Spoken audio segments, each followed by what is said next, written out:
Good evening. I'm Judd Dunning. Welcome to KABC's Unapologetic, our 3 to 5 minute weekly combustible news you can use, mostly after Governor Newsom, who just signed 31 affordable housing bills last week demanding a greater fair share of housing to turn your home first into an unvaccinated vagrant encampment. Some contrary and shocking results have come in on the Arizona audit this week, showing over 60,000 fraudulent votes that were documented by actually canvassing voters, far surpassing Biden's supposedly Arizona win, wink, wink, nod, nod, by 11,000. Surprisingly, what was discovered in the Maricopa cover-up is that Biden won the election by receiving the most dead votes. Here's a valuable lesson I've learned that stayed with me since kindergarten, a time before math was racist, and that is, if you count the same ballots 1,000 times, the numbers will remain the same, and that men were men and women were women. Ironically, progressives are now siding with self-proclaimed cyber ninjas who have no prior expertise in performing audits, which is akin to mentally incapacitated 2-year-old doing your taxes, or even something more unimaginable, having one drooling in our Oval Office.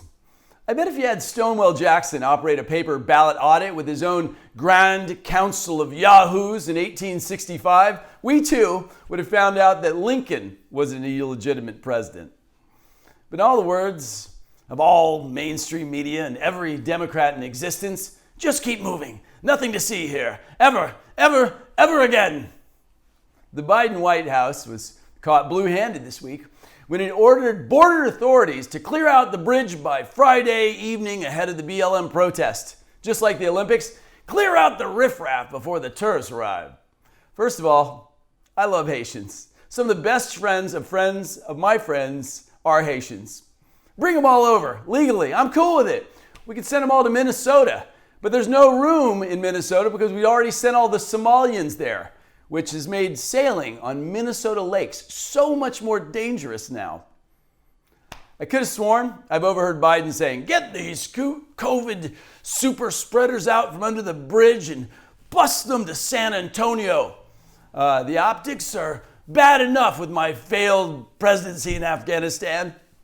It's amazing how they can remove 10,500 illegals in 2 days, but leave an undisclosed 4,000 number of our citizens behind in Afghanistan.